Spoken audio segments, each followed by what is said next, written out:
What's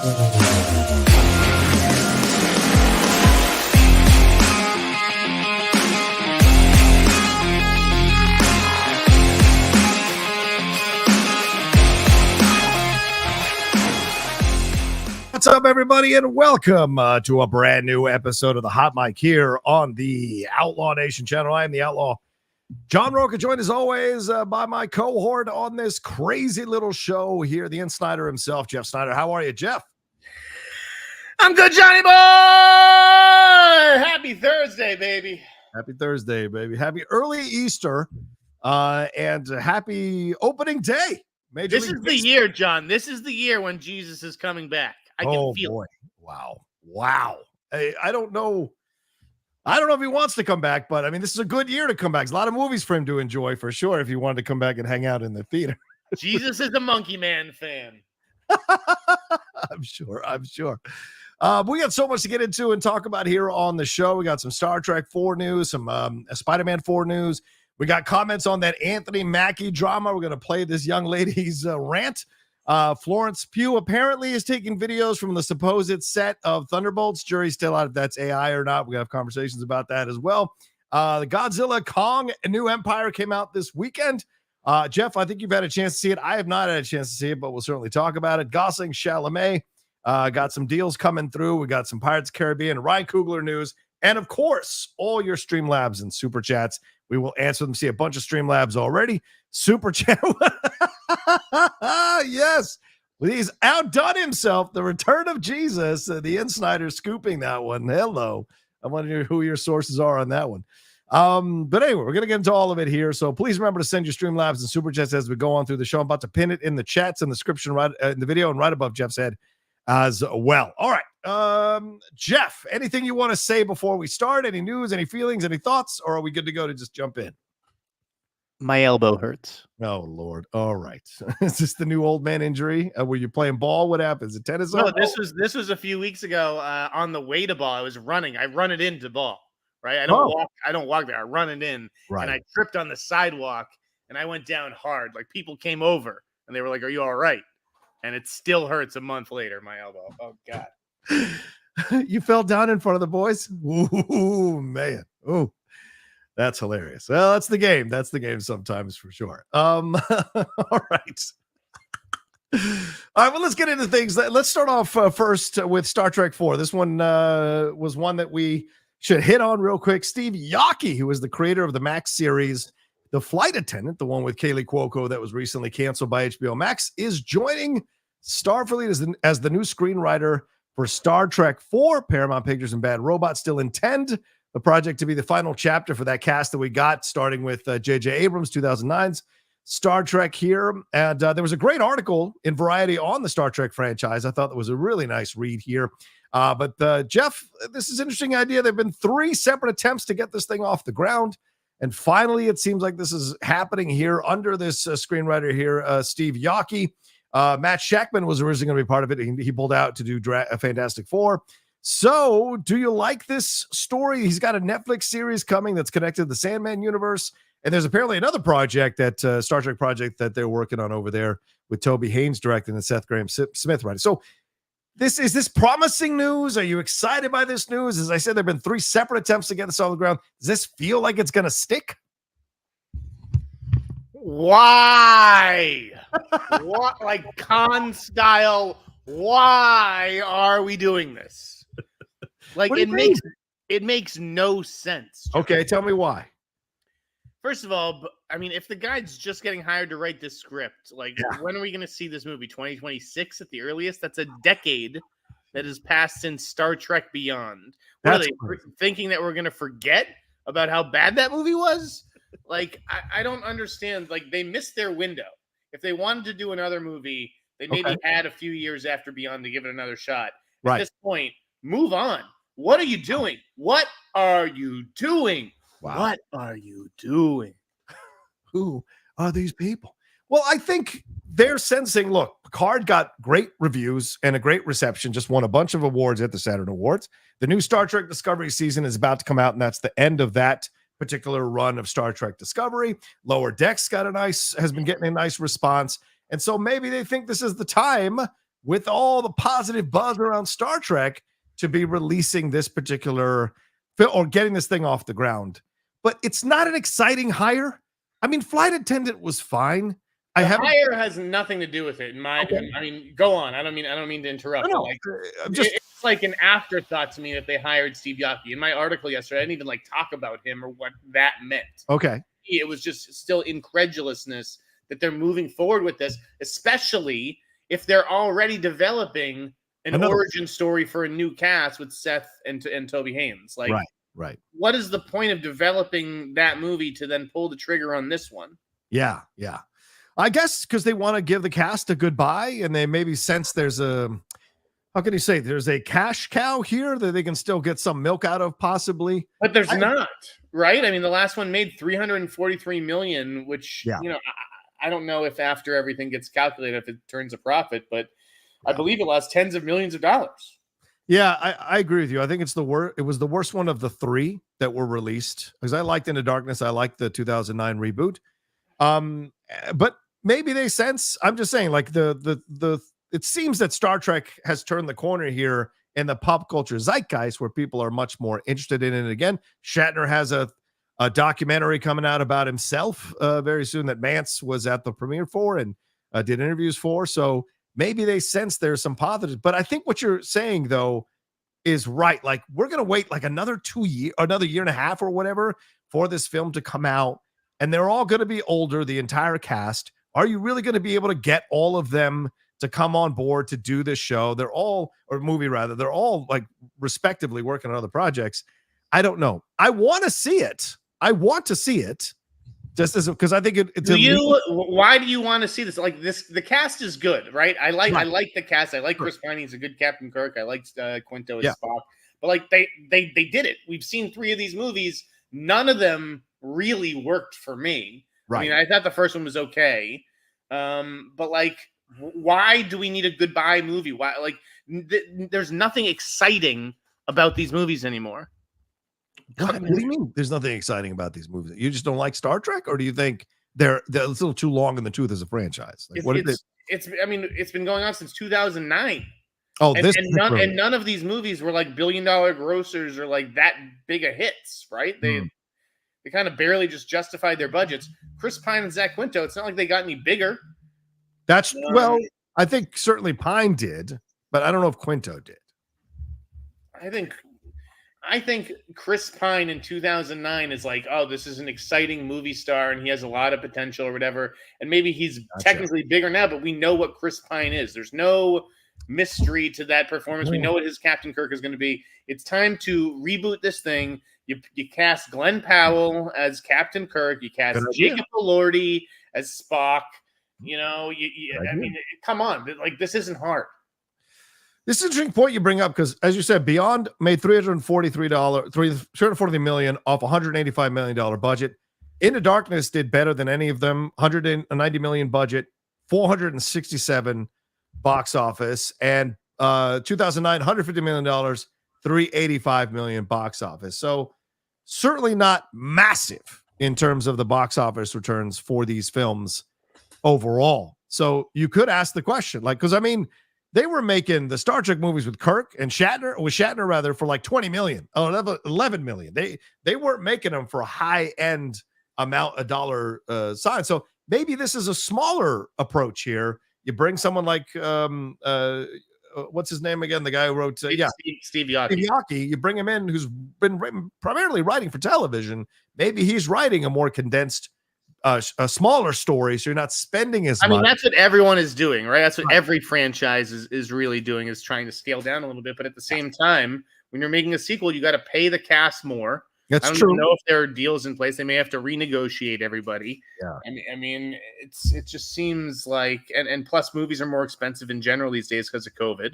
Right. I mean, I don't sense the demand. I don't sense like, wouldn't it be great if we just got to see that cast one more time? Like, it's just a very lazy kind of perfunctory, like, okay, yeah, we can do this and it's going to crack 300 million, but it's not going to make 600 or 700. So why bother? Maybe you're right. I would like to see it because I love this cast. I love Star Trek. And so maybe they could leave me with a better taste in my mouth than Star Trek Beyond, which I did not like at all.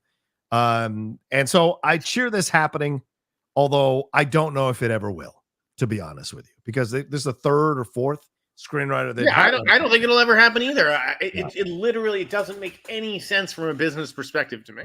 Yeah, it's just like, unless you're really trying to, like, I don't know. I mean, Paramount's not even going to exist soon, but like, yeah, is it to try to maintain the relationship with J.J. Abrams and Bad Robot, and you don't want to be like, listen, we're done with you? Because if they do reboot Star Trek, I wouldn't be surprised. I would try to find someone else besides Abrams. Like, I would 100% try to find someone else besides. Yeah, a totally different production company. Yeah, with how things ended with Warner Brothers and Abrams, why would you go near Abrams right now? I mean, like you just said a few weeks ago, he's like sitting out with a sign, "We'll read script for food." So I mean, like, well, this is not the best situation to put Abrams in at all, to come back and do this. So I don't see the logic in that at all. So. We'll see. We'll see what happens. Like I said, I'm a massive fan of Star Trek, so I hope it works out. And look, a lot of people didn't think Picard season 3 was going to be great, and it came out and was fucking gangbusters. So maybe they've got some secret formula. Yeah, but that's TV stuff, and it's just right. Like that TV stuff exists in a completely separate universe for movie fans. Like, I don't even think about watching a Star Trek TV show. Right. Okay. I wouldn't even consider that. It's so snooty. I mean, it's just not. That's just not what I do. It's like I read every one of James Patterson's Alex Cross books, but I really don't even consider reading the other 12 books a year that he puts out. Right. It's just it's too much. That's like a decision you have to almost like actively make. Like, I'm gonna be a Star Trek guy now. And I wonder if we'll ever see a good adaptation of any of those Alex Cross books, because I haven't liked any of those adaptations. There's one coming supposedly this spring. It was supposed to be March, April, but then they haven't advertised it. So I'm thinking now it's maybe been pushed a little. Who's going to be the lead? It's Aldous Hodge. Okay. All right. Okay. All right. All right. Let's move on to Spider-Man 4, man. Let's move on to that, because we promised them updates on both of these fourth installments in these franchises. The news broke the other night that the third season of Euphoria has been put down on hold, and you believe that this was at least in your newsletter, at least partially down to Zendaya's commitment to return as MJ for the next Spider-Man movie, which is going to be shooting sometime later on this year in September or October. At least that's the goal here. John Watts not coming back with this one. Jeff, what are your thoughts on this? And I saw a lot of people going after the creator for Euphoria, who you defend nonstop, for not having a writer's room, for having this delay. What are your thoughts about all this news? But starting with the Spider-Man 4 news, what you feel? I don't know. Like, this is a show everybody loves and is critically acclaimed and wins awards, and we want him to give it to somebody else.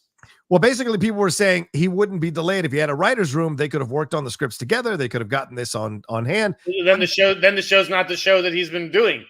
If he's written every episode of the show or whatever. And I don't know if that's actually the case or not, but like, if there's no writer's room, it's because he doesn't want one.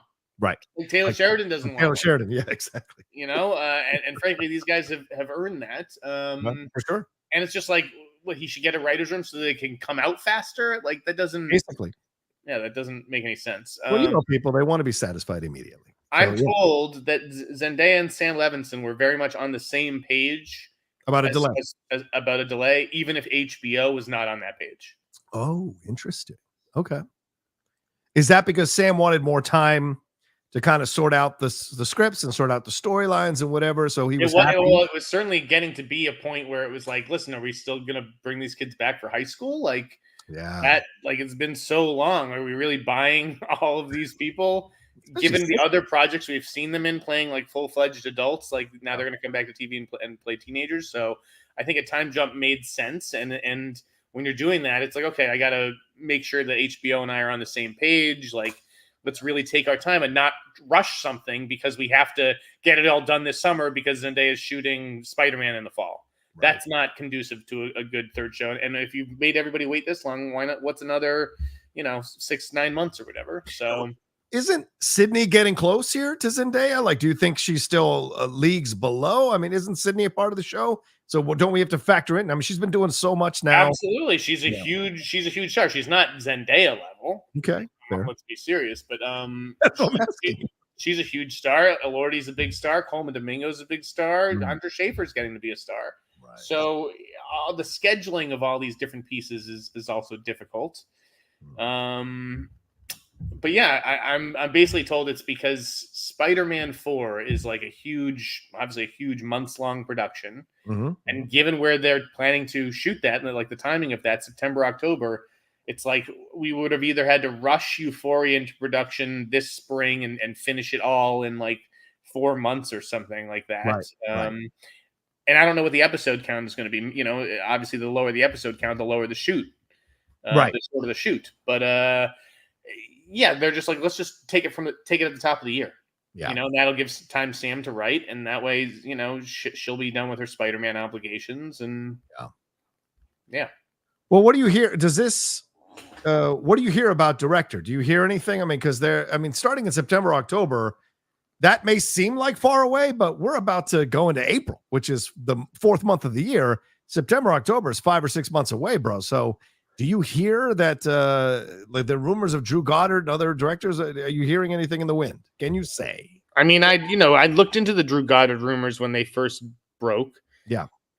It didn't really seem like there was much to them, to be honest. Okay.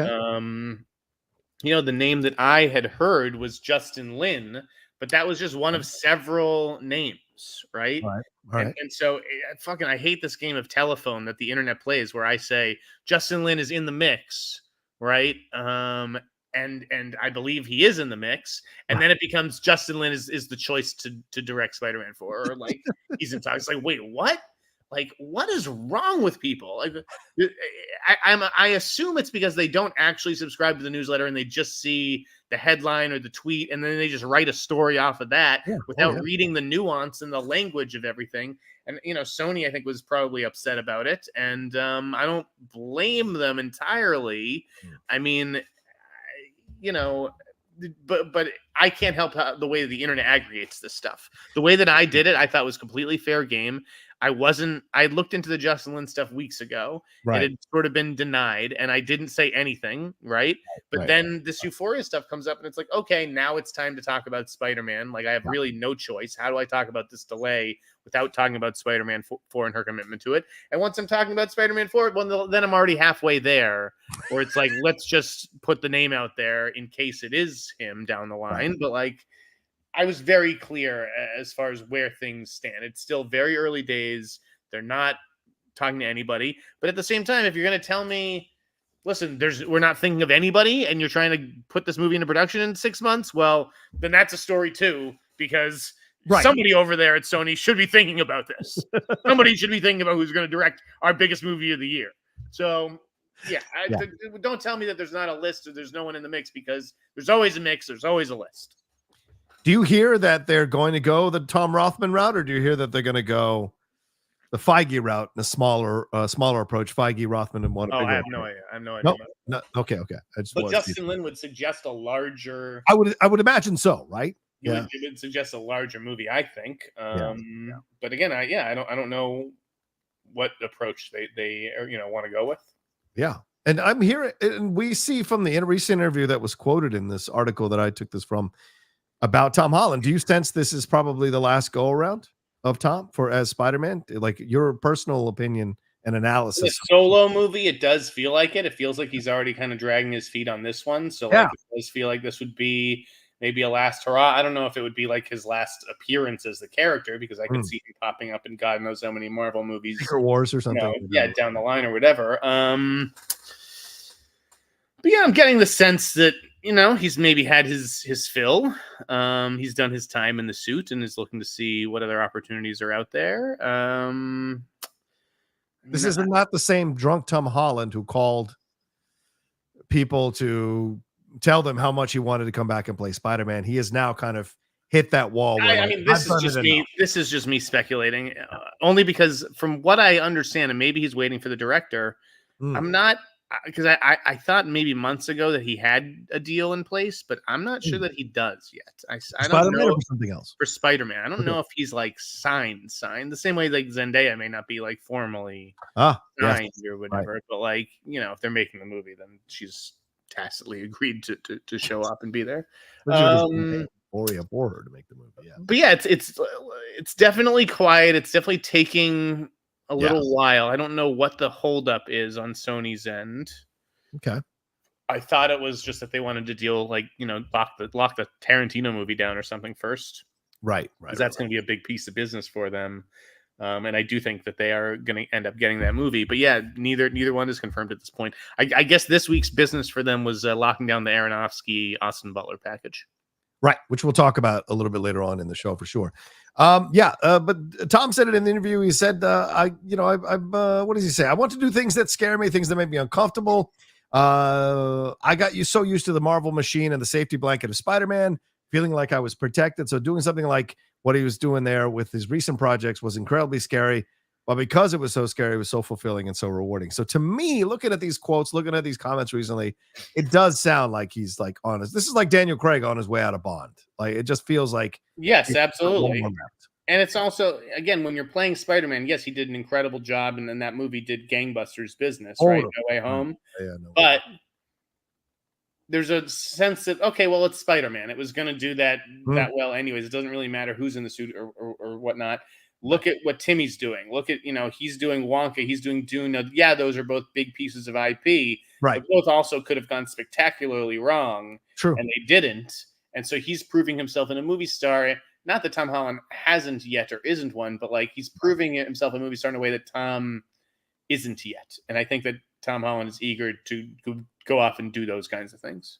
I think you can make a case that Tom is still, the jury's still kind of out because it is absolutely right. Most of his stuff, whether it was on Apple TV or not on Apple TV, hasn't really blown up. So, and some of it's been not reviewed well. So you could argue that he's not necessarily a movie star outside of the Marvel machine. And look, a lot of these actors aren't movie stars necessarily outside of the Marvel machine.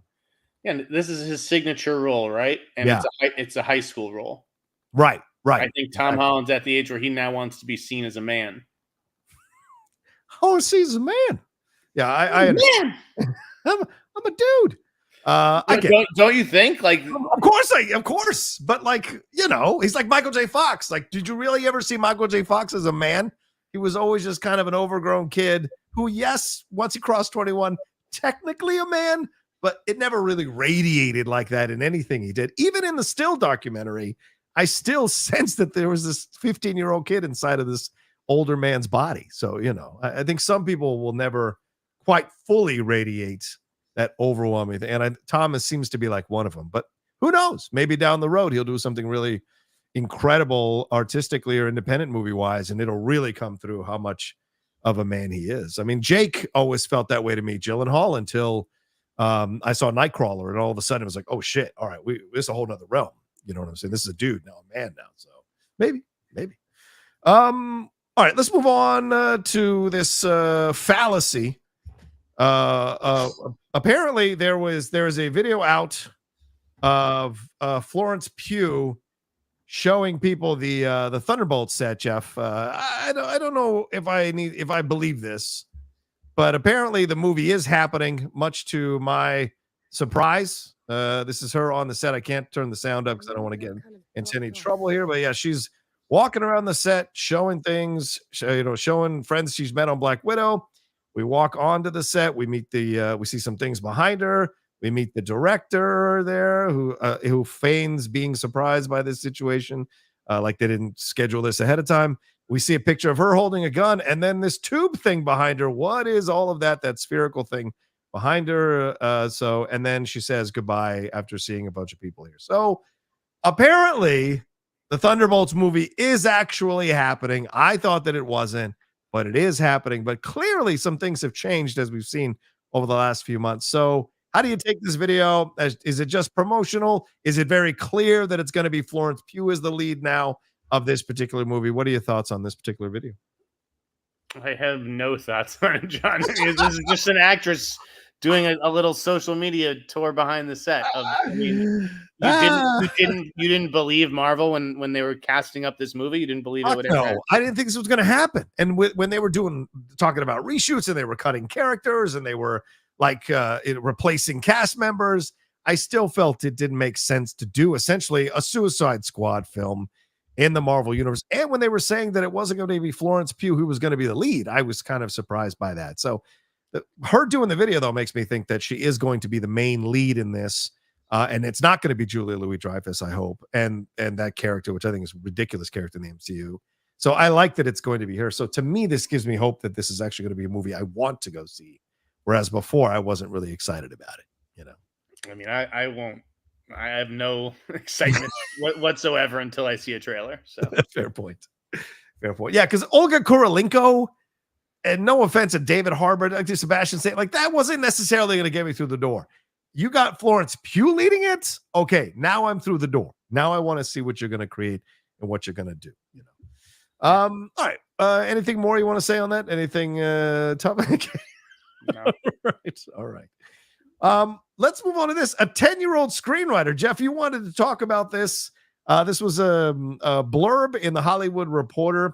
Fifth grader Connor Esterson has been meeting with 64-year-old Green Book scribe Nick Vallelonga. I know Jeff is a big Green Book fan, unfortunately, and 68-year-old Bad Boys writer George Gallo. They're developing a film called Little Wise Guy, an Esterson screenplay about a boy who befriends an aging mobster living next door.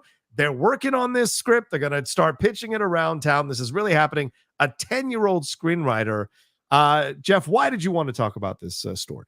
Because everybody's losing their minds about it. What are you talking about? Every writer in town is pulling their hair out if they have any left. Being like, oh God, like fuck my life, like.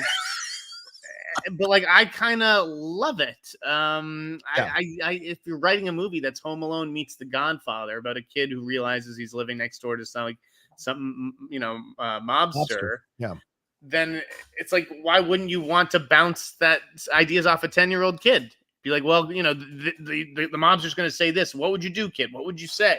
Right. Rather than having a 60-year-old writer try to put himself in that mind. Yeah.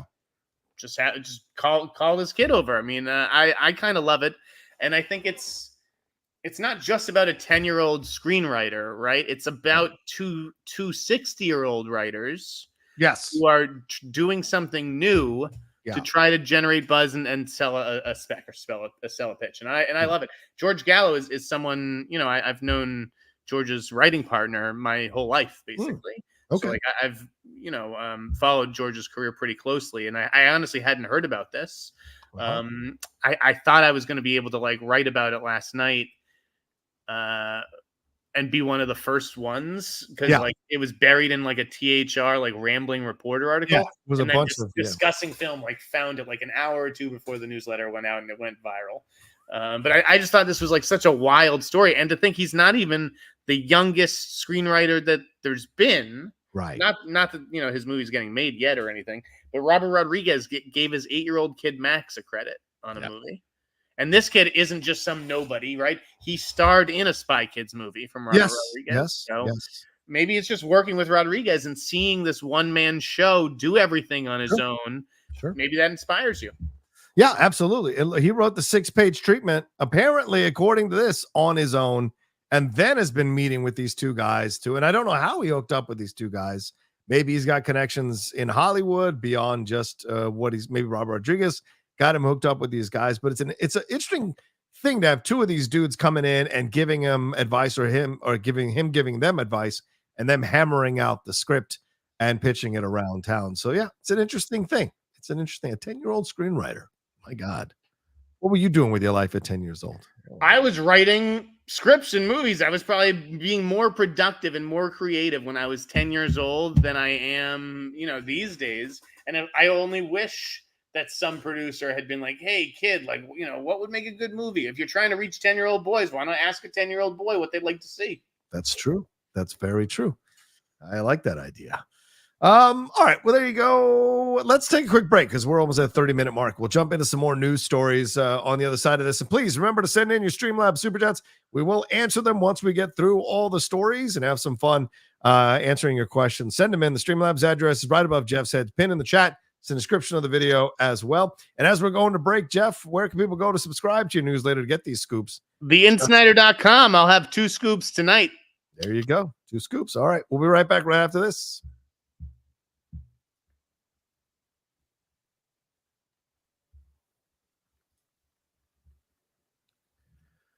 All right, Jeff, let's get back into it. We've got some deals that have gone down here. Ryan Gosling and Apple Original Films executive Jesse Henderson have launched a production company called General Admission, and they have signed a 3-year first look film deal with Amazon MGM Studios, which will have a first look on narrative features, some of which Gosling will star in. And General Admission also intends to produce for both theatrical and streaming. They want to collaborate with world-class filmmakers on bold and theatrical streaming events with all genres. So get on it, people. You're going to submit stuff.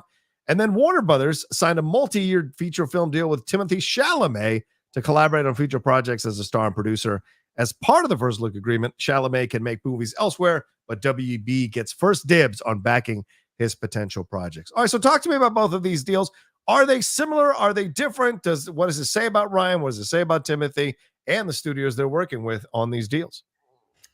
I mean, it's an arms war now, right? I mean, that's what the studios are stockpiling stars. That's what it feels like, right? Right. Yeah. And it's almost like, I think I wrote this in the piece, like you have to, the best defense is a good offense in a way, or the best offense is a good defense, where it's like, if you're signing Timothée Chalamet or Gosling or whoever, then you're keeping them away from the competition.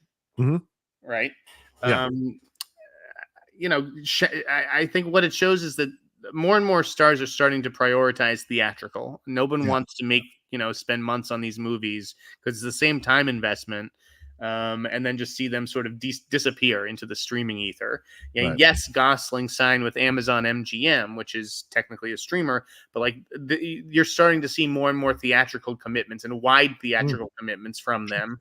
And I think that's all in a run up for Bond, right? Yeah. Like they need to have a full-fledged distribution, global distribution situation set up for Bond when they start putting that out. And so, when I see Gosling signing that Amazon MGM deal, I'm not like, oh, he's going to be making movies for streaming. Right. I see it as a theatrical thing as well, because Amazon is always, favored theatrical. Right. Well, the fact that he gets to choose which ones to star in, I think that lets you know that he's probably only going to star in the theatrical ones and then leave those other ones for other people to come in and star, and he'll make his money. And look, and maybe there were conversations on set with him and Margot Robbie, because Margot Robbie's had a production company for quite some time, and she's she's made bank off that production company, certainly with Barbie and now with the Minecraft thing coming out soon or at some point, and other stuff she's done in the past. So maybe there was a conversation on set, or maybe this has been in the works. This is another way that actors nowadays and creatives are, manufacturing multiple revenue streams from which to stay alive and stay in a certain financial class. The Chalamet Warner Brothers deal is interesting, isn't it? Is this basically lock him into a Dune franchise situation for the next few films, or what do you think this is? I think it's just that they want to stay in business with him. I think like that stat said, someone threw out there, like no movie star had 2 number 1 movies or the top 2 movies in any 8-month period. Yeah. So, I mean, Dune, Wonka, like they prove that this guy is a true movie star. True. Yes. And there's only so many of those going around. And yeah, you want to lock him down. He's produced a couple of things. He produced Bones and All. Yes. So I wonder how like a veteran producer, like what they think of these stars getting these kinds of deals. Like how come it's not like a real like full-time producer who's getting that kind of arrangement? Right. But I think they understand that's just how the game is played these days. Yeah, I'm looking at he's only produced a couple of things in his entire career. One of them being Bones and All, and then the upcoming A Complete Unknown, which is still in the Dylan movie. The Mangold film. But Jeff, this is very similar to sports, and I'm not trying to necessarily lose any of our audience, but we had this week, Deion Sanders came out and said, I'm going to decide where my son gets drafted in the draft, essentially pulling an Eli Manning or a Ryan Leaf or John Elway to force his way into a better situation for his son. These players now are getting NIL deals. Nick Saban retired because he couldn't deal with these players having empowerment. This is the player creative empowerment era. The players in the sports side and on the creative side, now a lot of these actors are starting production companies, are wanting to become producers on their stuff and active producers. Someone was asking Luca Guadagnino, who was, or I think one of the directors who was on set, kind of watching you and mirroring you the whole time, which one of the actors Zendaya. Zendaya was constantly behind the camera asking questions, blah, blah, blah. She has an interest to do more than just act. And so I think that's what's happening now, is that all of these actors, if they've got an ability to put a production company together, are doing that so they can keep diversifying and have multiple revenue streams. And studios are going to have to deal with it, and producers are going to have to fucking deal with it. That's where the real money is made, on the producing fees, really. And yeah, stars just want to be in control of their own destiny. Yep. That's really I saw someone compare it to the 1930s. It's not the 1930s, because in the 1930s, the studios owned them and told them what movies they could be in. Now the studios are doing these deals, and it's reverse, where the actors are telling you the movies they want to be in. So there's a difference now in how they're approaching things with these new deals. And again, it's just one more thing that makes Warner Brothers look more attractive on paper in the event of a sale, which, they'll be technically able to sell next month. Yeah. Okay. All right. Let's move on to Ryan Coogler, man. He's got a Prince Jukebox musical. Jeff, what does this mean? What's a jukebox musical? Tell me what does this mean? This means you just pull music from his resume. Yeah, they're not telling the story of Prince necessarily. They're using his music to tell another story. Gotcha. Okay. Right. All right. And yeah, they tapped I think it's Brian Edward Hill to write this. You broke this story, so yeah, please take it away, man. Yeah. This is actually a deal that he had done a while ago. So I think he's been on this project for potentially like a year or more. Wow. Okay. Right, because Brian already turned in the script. Yeah. And like Ryan hired him to do that. So, it takes a while to write a script. So I think Coogler has been on this for a while, but no one had reported it. It was kind of just like under the radar. I don't know that they necessarily wanted it announced, but yeah, when I found out, and then when it was like, pulling teeth, trying to like connect with his team or whatever, then it was like, all right, well, I'm just going to do this. And yeah, it was a big Friday night scoop, a lot of, good traction online. All the trades followed. And they have high hopes for this. Yeah. They think this Prince movie could be, pretty big, especially under Coogler's creative direction. It doesn't mean he's directing it. Right. He'll oversee that hire, whoever they wind up with. And, I don't know. Prince is obviously huge. I don't know that he's like $1 billion Queen huge, but I could see, I could see it doing very well. What the fuck did you just say? You just say Prince is not on the Queen level? Are you fucking insane? I'm not talking about his music. I'm talking about his appeal to movie audiences. I don't see a Prince movie, jukebox musical, or straight biopic doing the numbers that Bohemian Rhapsody did. I'll tell you this right now. If this film comes out and it gets great reviews, it's going to do better than Bohemian Rhapsody. I'll tell you right now. White people love Prince, bro. White people love Prince. So many people were born having sex to the fucking Purple Rain soundtrack. Their parents having sex to the Purple Rain soundtrack. I'll tell you that right now. That motherfucker was sexy. Women loved him. Dudes wanted to be him. And remember, he sold out 25 nights in a row at the LA at the Forum there in Inglewood. This motherfucker is beloved, bro. You're insane. He crossed. I'm not saying he's not beloved. I'm saying I don't think that he beloved than Queen. More beloved than Queen, man. It's not about. Dude, it's not about that. I mean, some people love Elton John more than Queen. Elton John did $200 million and Queen did $900 million. So, everybody wants to say, oh, Prince is this, Prince is that. I'll put Prince at $400 to $600 million. I'm not going to put him at $900 million like Queen. Sorry. Okay. I don't agree with you, but yes. It's your opinion. You can have it. So do you like this though for the move for Coogler? I mean, he's doing a lot of things through proximity media. They're doing documentaries on Steph Curry, other movies here, and expanding their kingdom, so to speak. So do you like this as a next step for them to see what they can do theatrically with something like this? Yes, this is a different kind of movie for him. I mean, it puts, it's over at Universal. Yes. Which is a little bit different. And I think you have to diversify. You don't necessarily want to be. I mean, it doesn't hurt to be like a Monkey Paw, where it's like, oh, if we've got like a elevated horror thing, like, yeah, this sounds like it'd be perfect for Monkey Paw. But like, well, what else does Monkey Paw do besides horror? I think it pays to have a little bit more flexibility, like Proximity seems to have, and you don't know what kind of projects they could wind up with. Yeah, for those who don't know, Proximity Media does films, television shows, soundtracks, and podcasts. And they want to bring audiences closer together through stories involving often overlooked subject matter. So they were involved with Judas and the Black Messiah, Space Jam, A New Legacy. You couldn't ask for two diametrically opposite films. And of course, the Creed 3, and they're going to be involved in the Ryan Coogler, Michael B. Jordan film that's coming up soon. That got a release date, Jeff. This thing's coming fast. Is it going to start shooting soon? The Coogler vampire movie? Yeah. No, that is casting now. Wow. I've seen casting notices. It's casting under the title Grilled Cheese. But it's all about casting with Prince. I mean, not that it's not a Prince biopic. You're not trying to cast somebody who is Prince. Right. So I think you have to look at this almost like the George Michael movie. Like, that's the thing. This isn't going to be Last Christmas? Yeah, Last Christmas. Yeah. That's a jukebox musical. Yeah, right. Yeah. Which I liked, by the way. I know a lot of people didn't.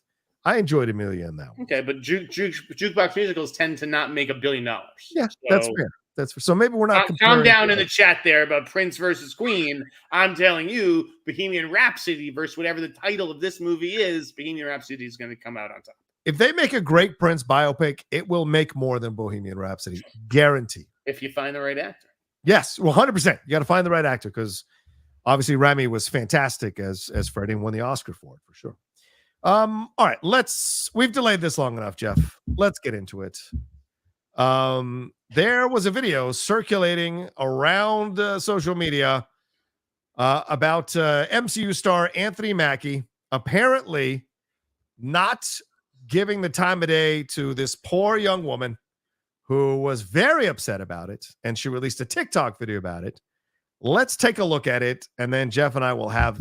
Are we going to watch the whole 2.5 minutes, though? Oh, I mean, I might cycle through. Welcome to a show, man. People maybe they didn't see the video, and I don't want to do injustice. Okay. You go ahead. If you want to go get a drink or take a piss or something and come back. No, I want to check out the chat. Okay. So I just met Anthony Mackie. And let me just say, rudest human being alive. So I live in New Orleans. I'm here for spring break. Apparently, Anthony Mackie lives here too. I pulled up to a gas station. Here, Anthony Mackie comes in this huge fucking truck, all blacked out, all fucking sleek, windows down.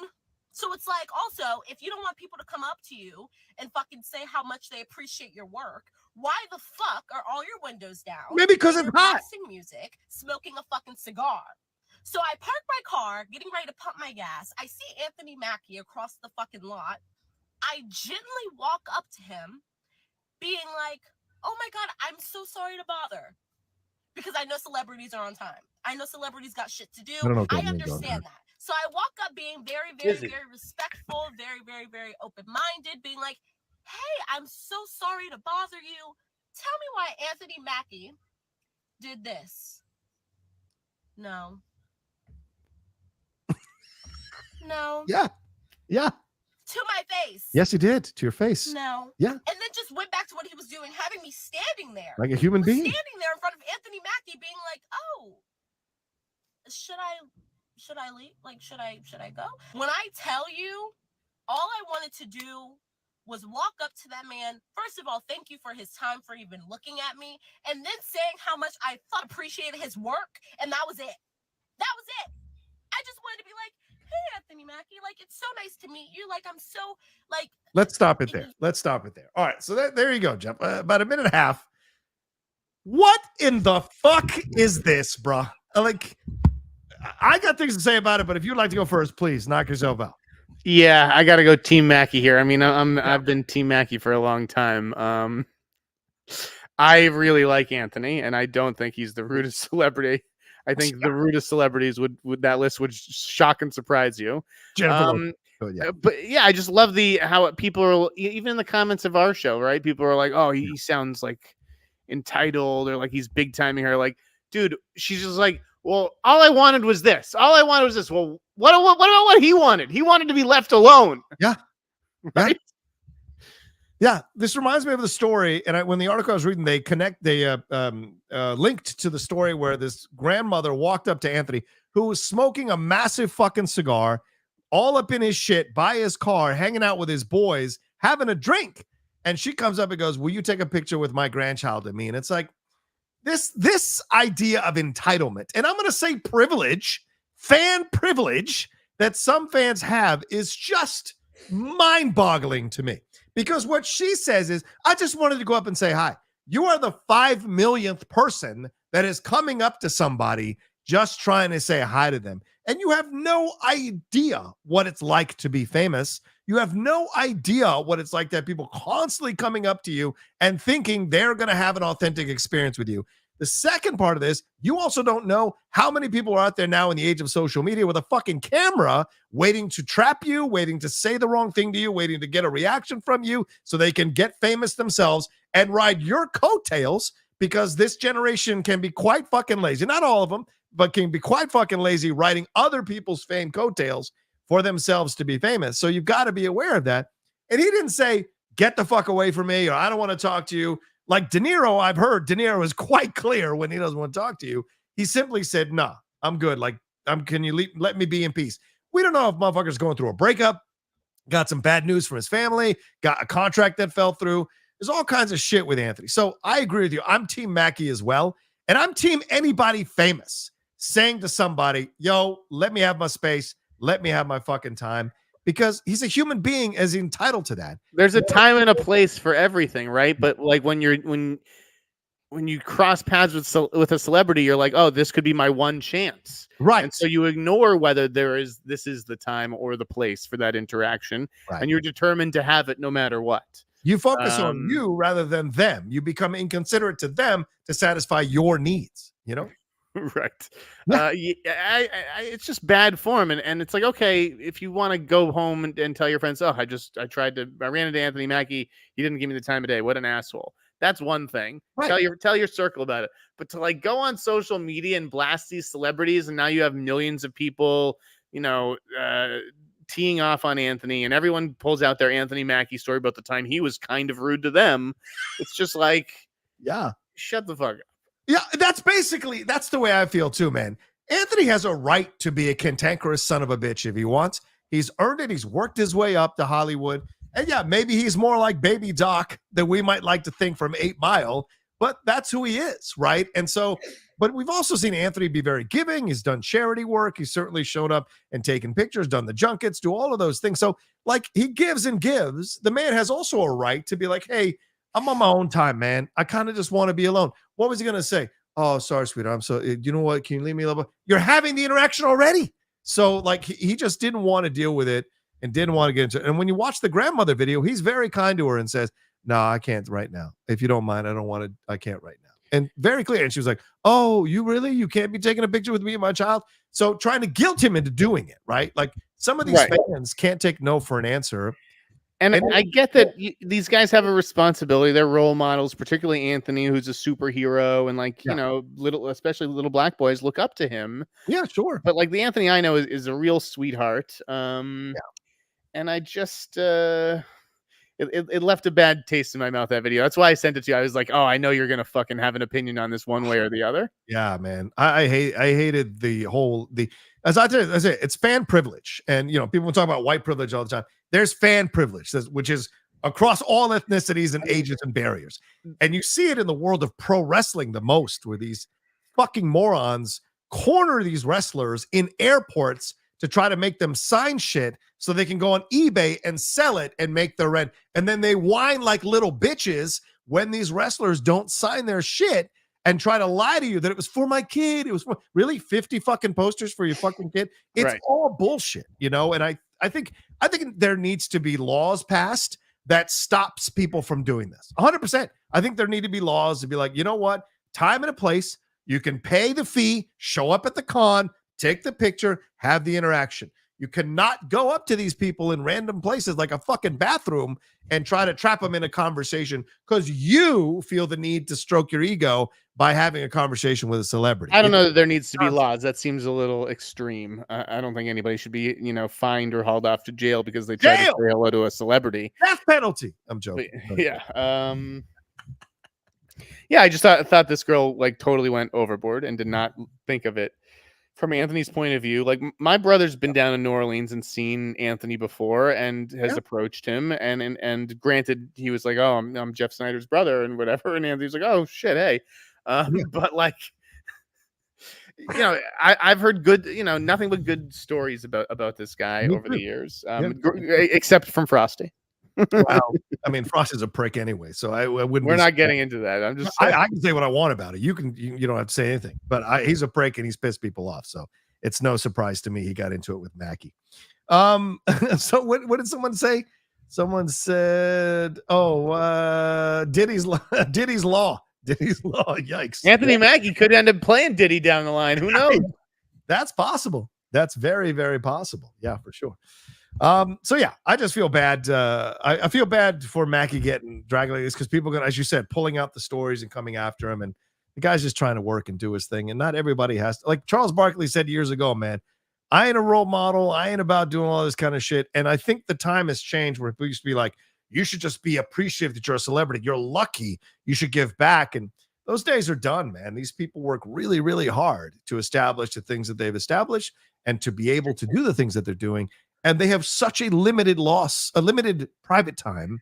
Why would you impose on them in certain moments? And if you do, you've got to be ready for them to say, you know what, not today, and accept it and move the fuck on like a mature adult human being. I mean, isn't this why celebs live in New York and Los Angeles, right? Because they don't think that they're going to be hassled as much. Like, would this have happened in Los Angeles? Because obviously celebrities get photographed when they don't want to in Los Angeles as well. But like, would someone have then gone on social media in LA about that interaction? I'm not sure about that. Right. Yeah. Good point. I don't think so either. Rocha will big time. No, I've never big time anybody. Neither has Jeff. Well, you know, we're both very, at least from my experience with you, Jeff, I think we're both in the Schmodown. People would come up to us all the time. And yeah, I mean, I still have the rule where you don't look me in the eye on the set. Right? All right, J-Lo, calm it down over there. But yeah, no, I'm always happy to meet people because I'm not fucking Anthony Mackie level. But if I was at Anthony Mackie level, I might have a certain moments where I'm like, I'm just trying to watch a fucking movie. I'm just trying to piss in this fucking basin. I'm just trying to do this or that. Can I not be involved in this? Is it okay? You know, I would totally do that for sure. All right, let's see what else we've got here. Oh, let's talk about Pirates of the Caribbean, Jeff. Pirates of the Caribbean. Jerry Bruckheimer, talking to comicbook.com, essentially revealed that Pirates of the Caribbean will be a reboot. And although he does want to work with Johnny Depp on another film down the line, it looks like this might be a whole new cast coming into this. So what are your thoughts on this? Do you like this idea? Apparently the Margot Robbie thing might not be happening. She says not happening. Bruckheimer says they're still working on it. But what are your thoughts on all of this being a reboot, Pirates of the Caribbean? I mean, I don't like Pirates of the Caribbean, but that's the only thing that makes sense at this point. Like, those movies are another era. And yeah, if you're going to bring back that IP, restart completely. Yeah, no sequels. No, oh, this is so-and-so's long lost daughter or son. No, I don't want any of that shit. Start fresh, reboot. Question is, who do you reboot it with? I don't. Who is going to fill Johnny Depp's boots? Pirate boots. There's only so many people who can. Yeah, I think it's really dangerous. I mean, Chalamet would be an interesting choice, don't you think? A new franchise. Craig Mazin. Yes, but you can't. If you're Timmy, you can't just follow the Johnny Depp playbook, right? You already did Wonka. Yeah. Right? Oh, good point. You already did Wonka, and so you can't just go do Pirates now, which is why I think it would probably be Tom Holland. But if there's somebody else. Because Tom Holland, you know, Uncharted is kind of like also an adventure, kind of swashbuckling kind of thing. What about Pattinson? No, I don't see that. I just don't see him as that kind of guy. But it's definitely like that's who we should be thinking of, like people in that range. Yes. Right. Fascinating. God, I haven't even thought of who would take. Because I mean, I guess, but you're still dealing with an older. And I think they want to go younger, don't you think? I mean, no offense to Tom. No, absolutely not. No. Yeah. I mean, Hiddleston, possibly. What is he doing besides Loki? I mean, do you do another movie with Momoa at sea? Momoa is kind of interesting. It would be interesting, but I don't think he has the same charm as Depp. But clearly, even with a shitty film like Aquaman 2 and making over 400 million plus, there's clearly a market for Momoa. So, Austin Butler. That could be interesting, don't you think? A caricature of, I think Austin Butler would be interesting. But do you even have Jack Sparrow, though, Jeff? Or do you create a whole new character that's a pirate? I don't know if Austin Butler, if he gives me like Disney movie vibes. Really? What? Yeah, I don't know. You don't think he's like mainstream kind of guy? Safe? Disney movie? Please. I mean, Brad Pitt wasn't like Disney movie guy. Like there's no. mainstream and safe, but there's, like Brad Pitt wouldn't do a Johnny Depp role. Pitt's edgy, man. I don't see Austin as edgy necessarily, but okay. It's perception, I guess. Chris Pratt. Oh God, no. Let's see. Lakeith Stanfield. That could be interesting, but then you're not necessarily making him the lead, I don't think. Lakeith, didn't we learn anything from Haunted Mansion? Oh man, yeah, it's a great point. Yeah, but listen, that is, they would want someone like that. Jacob Elordi, Jonathan Majors. I mean, listen, if there's going to be a redemption tour, Blackbeard, a Disney film with Jonathan Majors as a pirate could fucking work. I actually wouldn't rule that out, to be honest with you. If I was Jonathan Majors people, I would consider that. All right, let's keep going. So do you think it's going to happen, though? Do you think it's going to happen as a reboot? Or it seems inevitable. Yes, I will say that it does. But then again, Bruckheimer is probably the driving force behind that, and Bruckheimer's getting up there. Yeah, that's true. It's like Joel Silver with that Roadhouse movie. I did want to throw one more in thing. What someone said? Someone said something nice up in here. I wanted to throw it in here. Oh well, I guess I can't find it.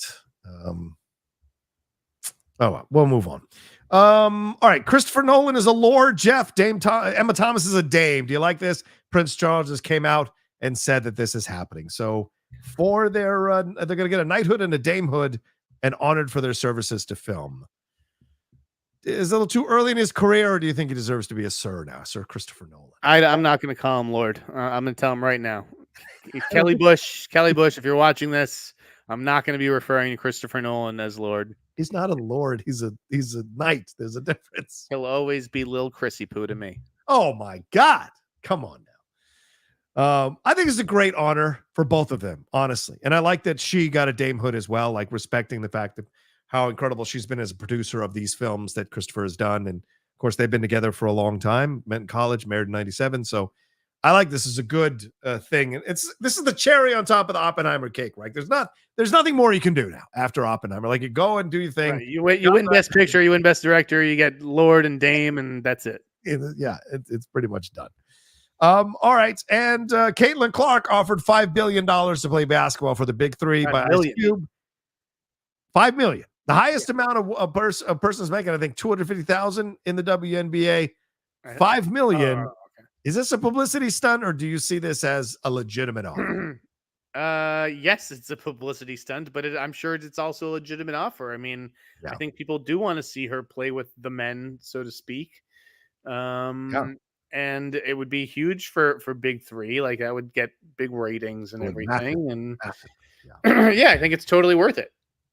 Yeah, I would not take the deal. I think she wants to win the WNBA championship. Nobody gives a fuck about the Big Three championship. It gets hardly any traction. CBS puts them on a Sundays at 1:00 in the afternoon for a reason.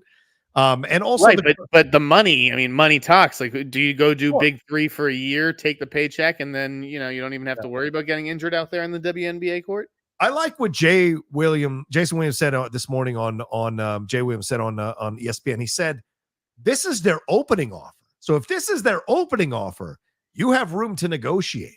And he was saying, if she's going to bring in the money and bring in the stands, then she needs to get a cut of the revenue of that, like 7%, get a higher get like 7 to 10 million, then get a cut.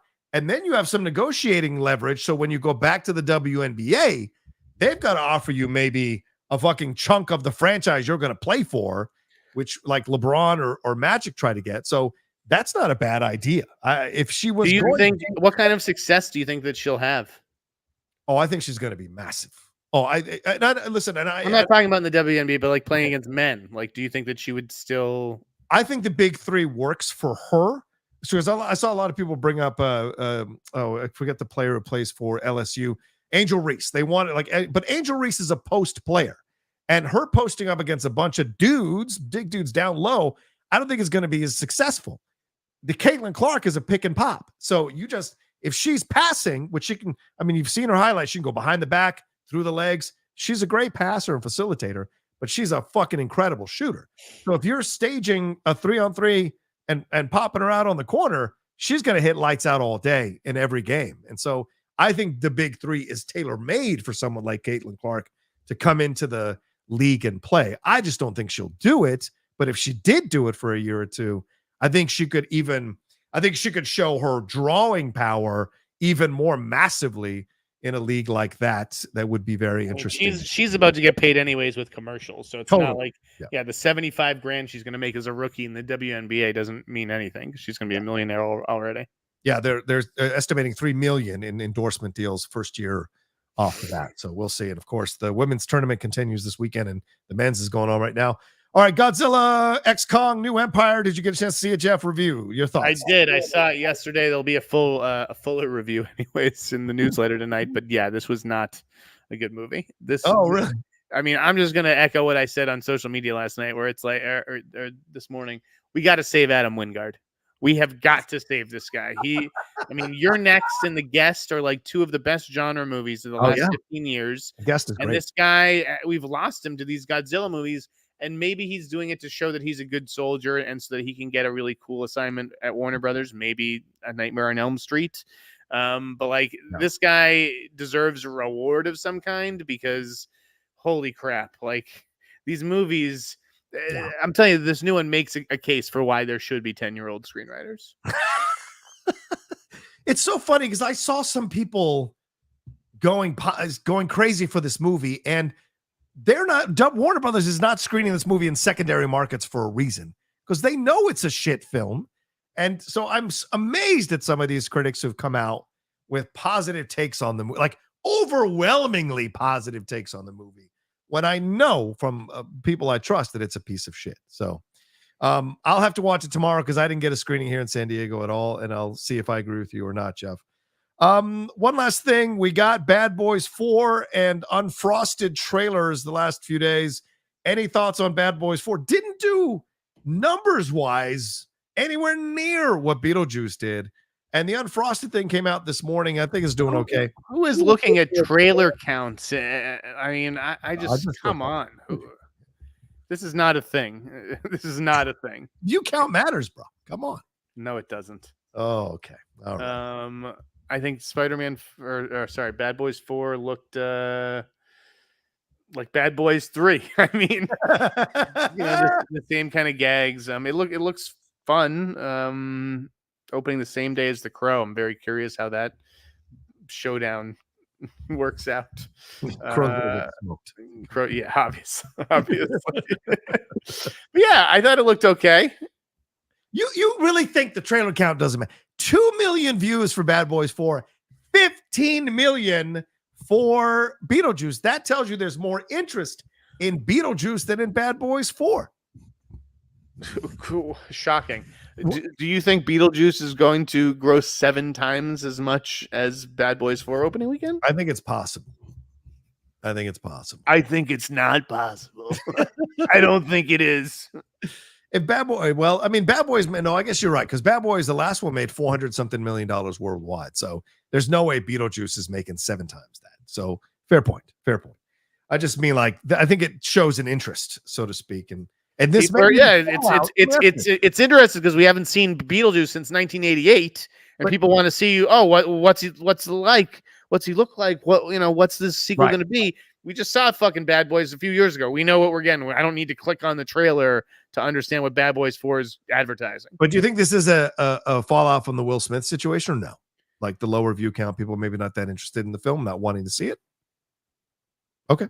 No. Did you compare the view count to Bad Boys 3's trailer or just Beetlejuice? Just Beetlejuice, because I don't Yeah. think it's the same situation with, because that was the most recent ones. With Bad Boys for Life, a trailer. I mean, we hadn't seen a Bad Boys film in forever, so I imagine a lot of people were excited to see that trailer. So that trailer has that was number 2. The number 2 trailer had 6.5 million views overall. So so there you go. Bad Boys for Life. So I mean, I guess it's just maybe people who are going to see this movie aren't hanging around on YouTube to watch the trailer. That's a possibility as well. Yeah, because the first trailer had 17 million views, but that's also right around the time when everyone was home for COVID. So how do you quantify that as well? So I don't know what we are talking about right now. You asked Trailer the views, question, for God's sake. trailer views right now to compare. No. All right, let's take a quick break, and on the other side, we'll answer all your Streamlabs and Super Chats. We'll be right back right after this.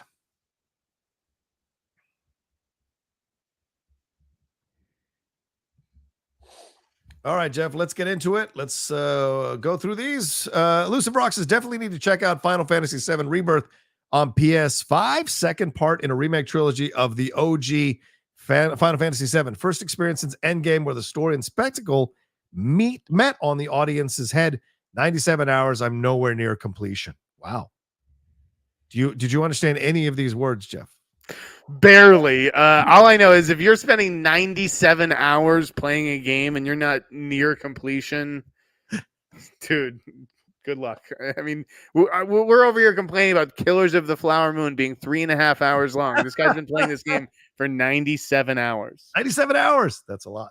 Well, good luck to you, man. Good luck to you. I may have to buy it and check it out. Take a picture in front of the screen when you win, like I used to when I beat Super Mario World. And please be clothed.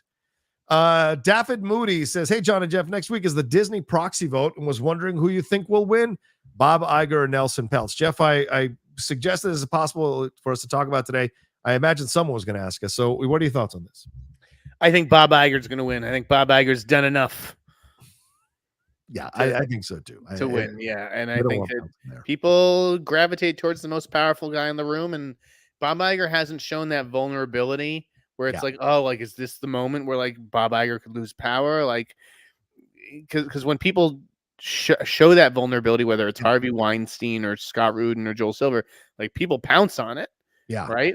And but I haven't really seen that from Iger. I don't think Nelson Peltz, like, from what I read of like his presentation and his plans for the studio, I don't think anybody's too jazzed about that vision. No, I mean, there's rumors he might replace Feige, and he was certainly quite vocal, sounding like one of those anti-woke right-wing YouTubers crying about Disney becoming too woke and having women lead stuff and people of color. I don't think that's the time for that situation to come to bear in Disney either. Carlton Runner says, John, did you catch the Doctor Who anniversary episodes and Christmas special? Excited for the new season next month. Great trailer release recently. No, I haven't, which is why I didn't do a trailer reaction for it. Michael and I are talking about doing a special Geek Bites episode where we talk about those leading into the series coming up soon. So just look for that down the road, Carlton, for sure. I'm not going to ask you to do I've never seen a single second of that show. Let's all put on our shock face, people. Let's all do that. Luces Camera Super Acción. The Watcher is an important player in Lee and Kirby's Galactus saga. Will Jeffrey Wright reprise his What If voice role in live action for the Fantastic Four film? Jeff, do you see that happening? Transferring to live action with Jeffrey Wright's voice? Since he probably doesn't physically need to be on screen, it might be a CGI creation with his voice there. I could see it. Yeah. I think it would be a smart move, but you don't want to overfill the Fantastic Four, right? You want to tell a streamlined story. You want to introduce their universe and then start adding pieces as you go along. So I don't know if you want to throw the Watcher in there. Maybe at the end, maybe as a post credit scene, that could be interesting. Robert G. Quinta says, any of you see Asphalt City? Wanted to ask before I buy a ticket. I don't even know what that is, Jeff. What is Asphalt City? Do you know? I did see it. I saw it a couple weeks ago. It is the Ty Sheridan, Sean Penn gritty paramedic movie. Okay. I think it's worth seeing. It was good. It wasn't great. Okay. I think you kind of know what you're getting. Like, there's not a ton of surprises, and there's just something missing from it. There's something missing, but it was worth seeing. Why is Catherine Waterston in a film like this? That, I mean, listen, I've never really thought all too highly. So I don't disagree. Yeah. But Mike Tyson is in this. Michael Pitt. Oh, my Tyson's good, and they do a great makeup job on him because you can't see his face tattoos. Oh, okay. Stephanie, I watched it with Stephanie. She was really impressed with the makeup job. Right on. Okay. Oh, and Gemenge Akinagbe is in this. I remember him. I like him. Edge of Darkness. I remember him as one of the cops in Edge of Darkness. He's in Mall. He plays the security guard in Mall. Oh yeah. Okay. So yeah, I do like him. Daniel Emsby says, "Hi guys, I'm starving for some Chalamet casting news. Jeff, have you heard anything about that rumored ping pong movie? Much love." You're starving for Chalamet casting news. This guy's been in like every movie the last few months. Yeah, Like, put on Max. He's on. yeah, how could you be starving for Chalamet stuff? Have I heard anything about his rumored ping pong movie? No. Okay. Is there a director on that ping pong movie? I don't think there is. It's like, listen, the formula for all these guys, and Austin Butler is following it as well. Yeah. Great actors work with great directors. Yeah. Good point. Okay. So if that movie gets a great director, then Timmy will do it. But and maybe that's one of the things that he develops at his new production company. But I just don't know how real that is. Yeah. Fair point. Puerto Geekin says, question for the hot mic. Following the news of Jeremy Allen White being cast as Bruce Springsteen, what do you think about him for the role of Logan/Wolverine in the MCU? Short, scrappy, fit, brooding, and explosive. Could he pull it off? Yeah, Jeff, I didn't add this to the rundown, but Jeremy Allen White, Bruce Springsteen. I like it. I like it too, especially because they're going to profile him making Nebraska, which is my favorite Bruce Springsteen album. So, I mean, I liked it in the sense that, like, a month ago when Jamie Williams and I sat down, we like actually talked it over, and I looked at photos for an hour that night when they announced that Scott Cooper was making a Bruce Springsteen movie, and we came to the conclusion Jeremy Allen White is the guy. If not him, I thought John Magara would be okay, but you need a name. You need a name, and that's Jeremy Allen White. He was kind of like a no-brainer pick, and I was thrilled to see that he's in talks to do it. I think he'd make a good Wolverine as well. I think that's always who I thought it should be, is like a small, scrappy guy. I remember lobbying for Shia back in the day. Now it's probably not going to be Shia. I think Barry Keoghan could also be pretty good. But Jeremy Allen White is also like on that list. Like, he fits that description. Yeah, I don't know if I see that, but okay. I understand. J Dub says, any casting news regarding Knives Out 3? I haven't heard anything, Jeff. No, but that will be heating up soon because that's going to go in the fall. J Dub says, over under 33%. E Stone wins back 2 Oscars with Yorgos. Emma Stone wins back 2 under 0. Zero. Did you like that 50-second teaser? Yeah, it was a good teaser, but that's an anthology movie that she's not going to win an Oscar for that. Maybe then again, I said she's not going to win an Oscar for Poor Things, so don't listen to me. Maybe best supporting. Let me War says, any chance you'll add more shows a week? Love your content together. Liam from Sydney. I think we're good, Liam, once a week. Jeff, anything you want to opine on that? Liam from Sydney, huh? Where you been all month? Don't let that A fool you. It's not much. Go ahead. Yeah. No. I think one is quite perfect. Yeah. We're doing fine there. All right. Let's see. Luke Skywanker says, will Magazine's Dreams ever come out? Yes. Okay. All right. Chillmonger, what's something in Hollywood today that bothers you, even if it's trivial or inexplicable? I'll go first. Florence Pugh's septum piercing. Okay. I finally get to go off on this.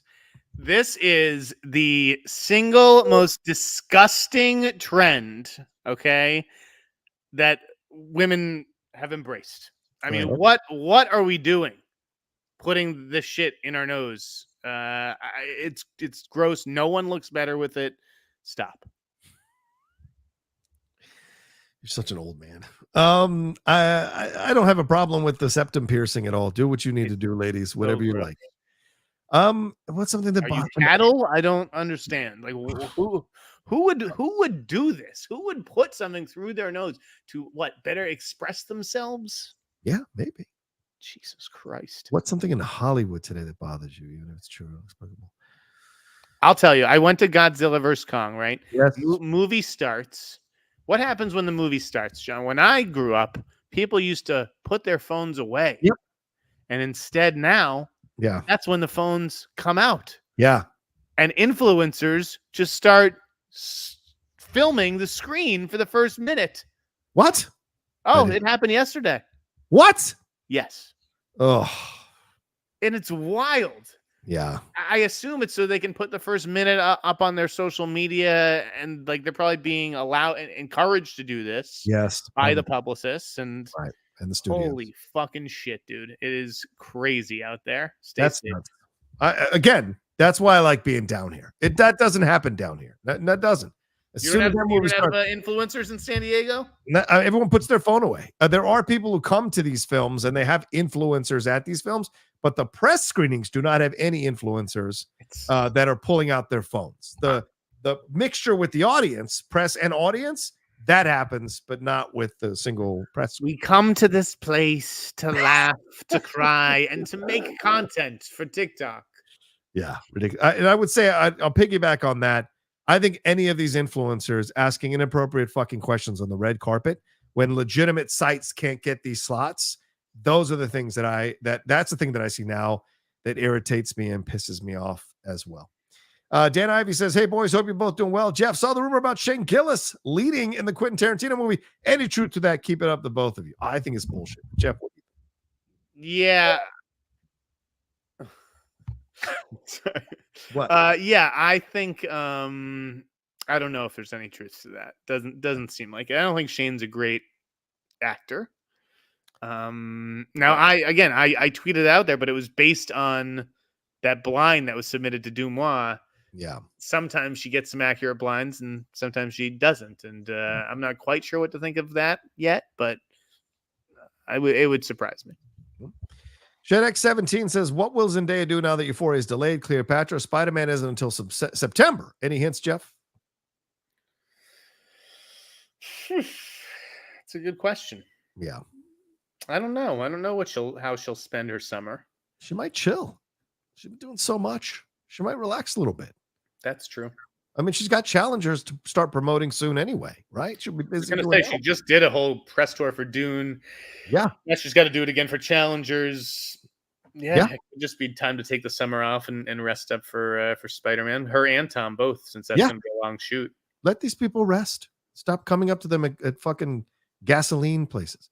Wiley OFC says, at the end of season 4 of The Crown, it's been great to watch along with the reviews, Rocha, from years past. Thanks, Wiley. Appreciate that. Yeah, I love The Crown. It's almost due for a rewatch of that one.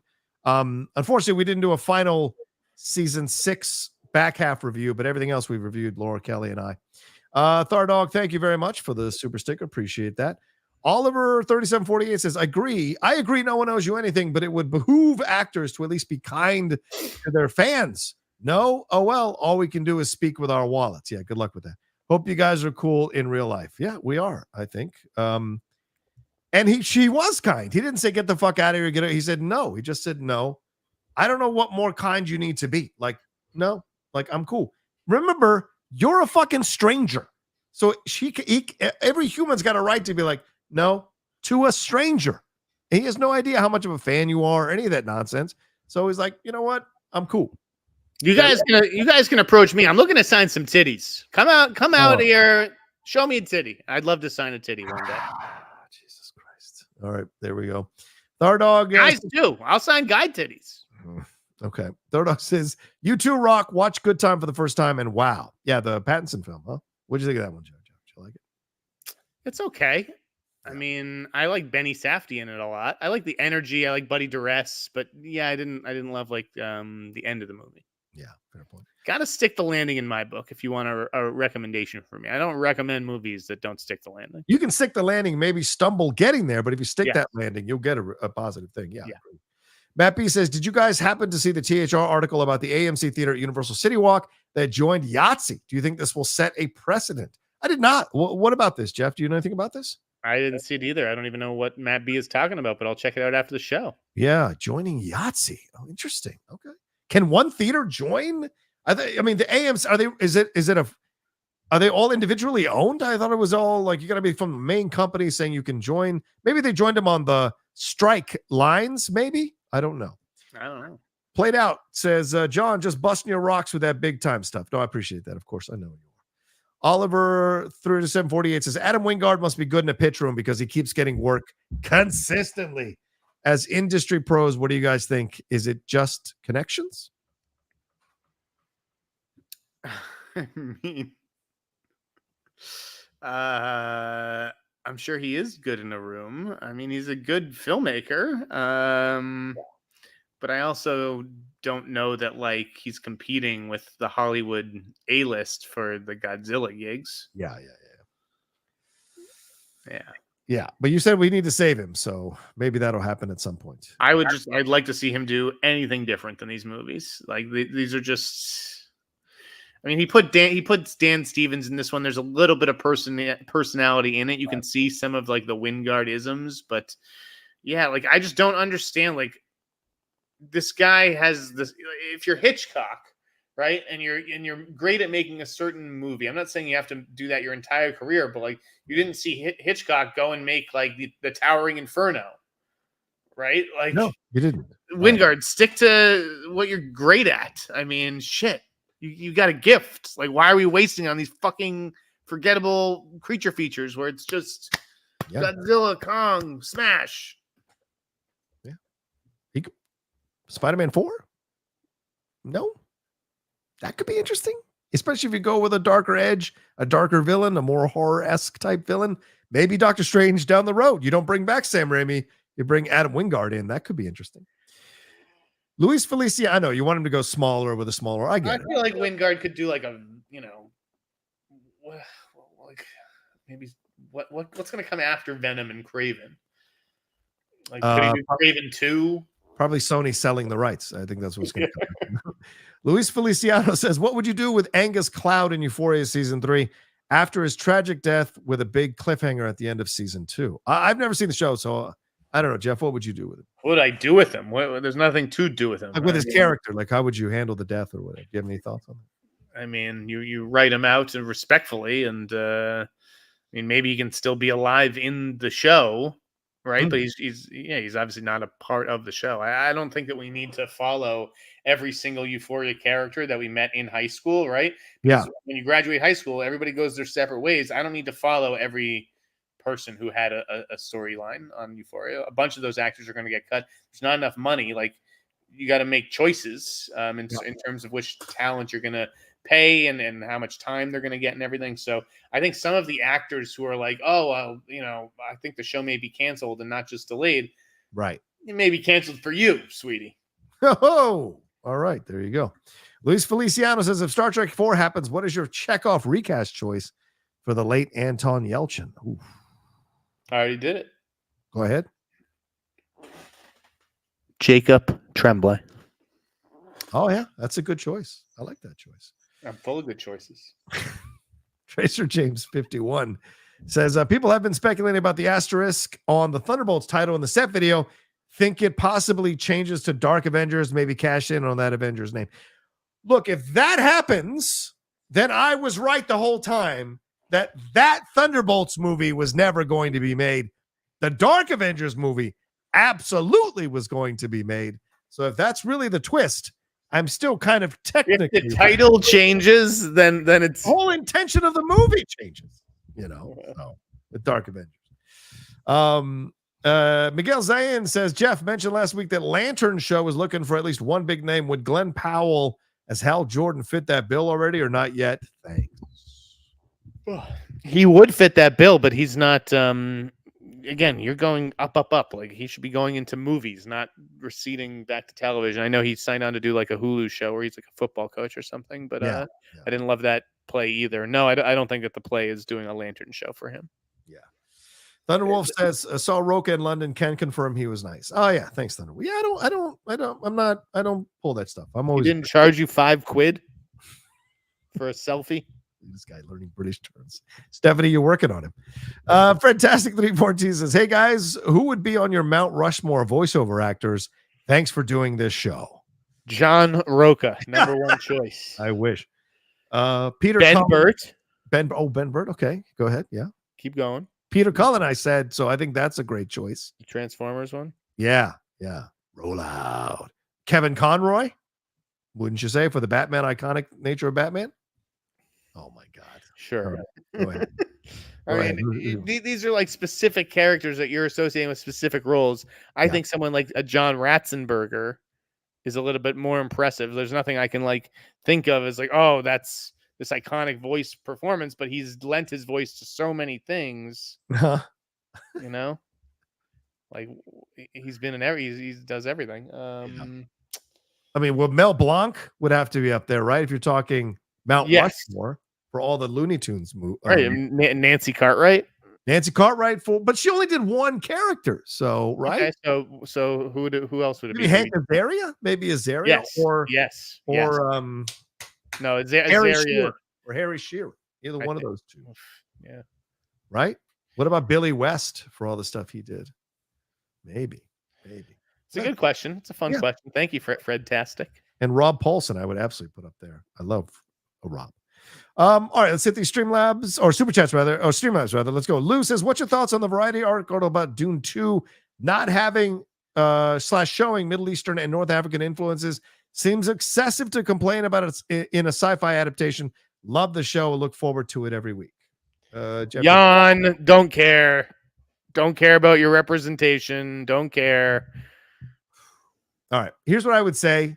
I understand the complaint, and I think it's a valid one to have. But the escape route is this is on a fictional planet in a fictional world. And although it is influenced by the cultures, and they're very clear about influenced by the cultures here on Earth and by those sections of the Earth and that area there, they're influenced by them. Because you put another planet, you don't necessarily have to make that connection. Now, if they were telling a story about that particular section of the world and they didn't have actors of that heritage and that look and that and the skin color, then I think that would be a problem. Jan, my eyes could not roll back further in my head with that. As question. a white guy, you're saying that. I know. As a white guy, we need a Middle Eastern Paul Atreides. Guys, guess what? If there's fucking a Middle Eastern Paul Atreides, there's no Dune 2, there's no Dune Messiah, there's no fucking Dune as a hit. Sorry. Yeah, they cast white people, they cast movie stars. Sorry. It wasn't saying the Atreides family. He was saying the Javier Bardem section and Zendaya. That's what. Oh God! Fucking shut the fuck up. That's what I say. Okay. I mean, we're gonna take Zendaya out of the movie. We're gonna take Javier Bardem out of the movie so we can cast some Middle Eastern people. Come on. Well, they're just saying they want to see. There was issues about it, is all. So, all right. Anyway, let's take a quick break before Jeff implodes. We're gonna get some more of these Streamlabs Super Chats wrap up real quick right after this.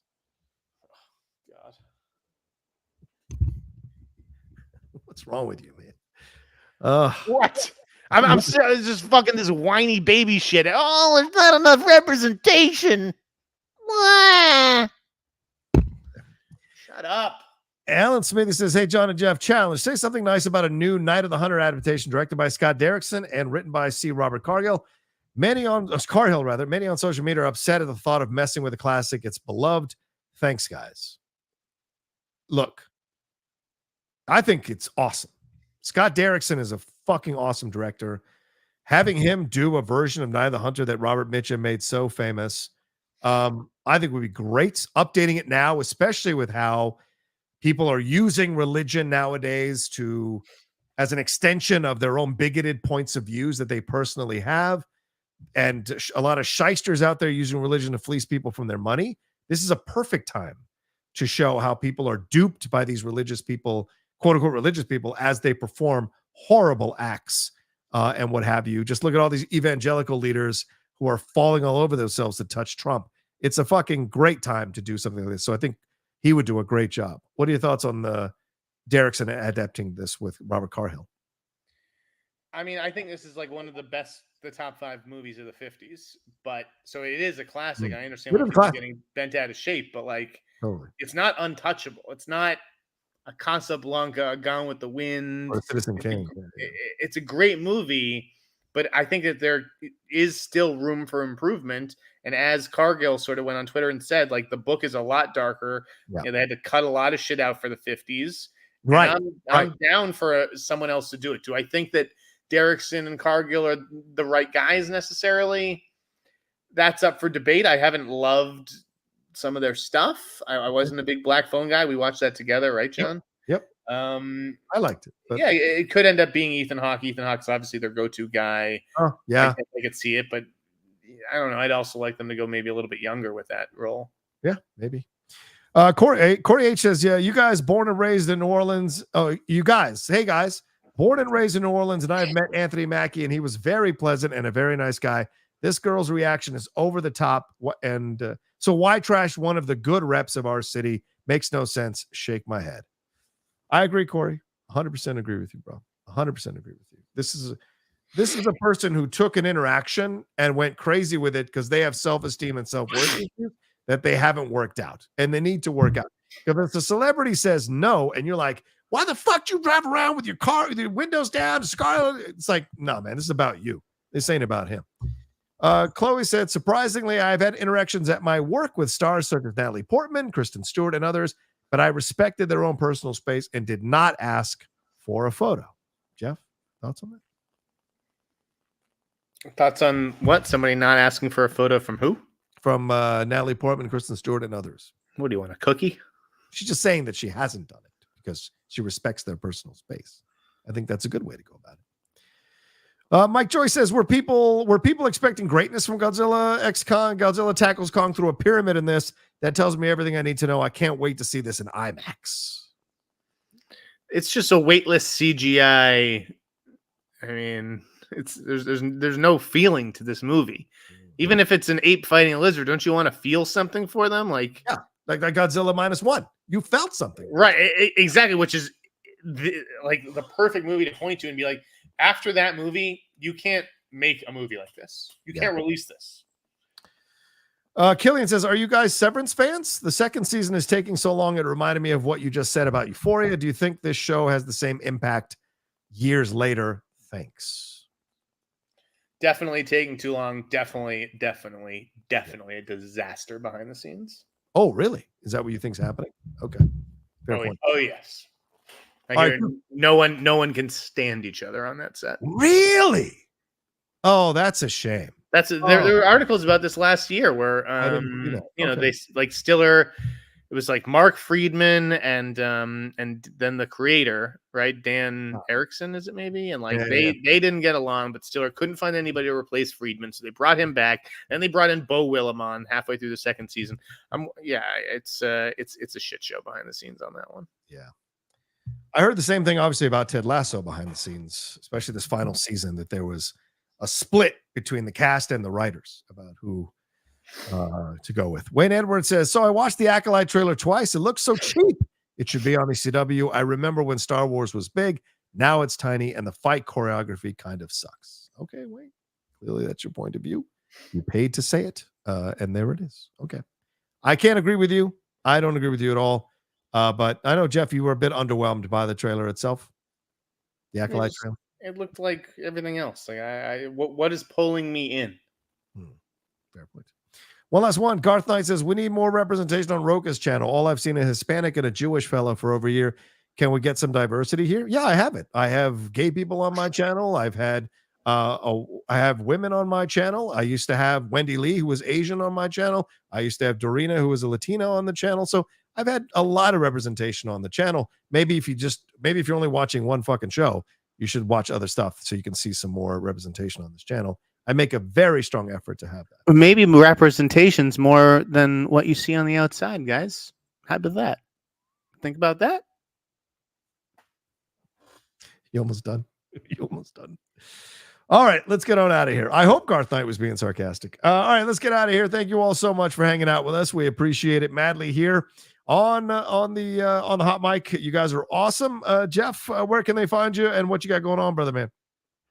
I am at theinsnyder.com. You can also find some writing about, if you guys are interested in like late night TV, I've been writing about it for latenighter.com.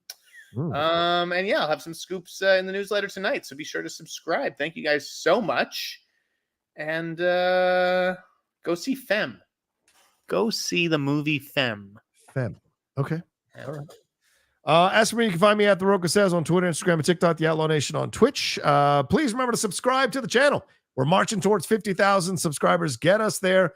You guys watch every week. I'm sure you're hitting that subscribe button, hit that bell button, leave your comments down below as well. If you want to send some love to the show, you can hit that super thanks button and send us some love for the show. And I went to see Wicked Letters last night with Olivia Colman and Jessie Buckley. Very enjoyable, small little British film. A lot of fun, a lot of laughs, and said based on a true story, which is pretty surprising when you see the film. So highly recommend that when that comes out, I think on the 29th, and then bigger venues after the 5th of April. So there you go. And yes, Garth Knight, I appreciate it. You're being sarcastic. I got it. Thank you so much. All right. Thank you guys. Take care of yourselves. Be well. And we'll talk to you next week with another brand new episode here of the Hot Mic. Peace.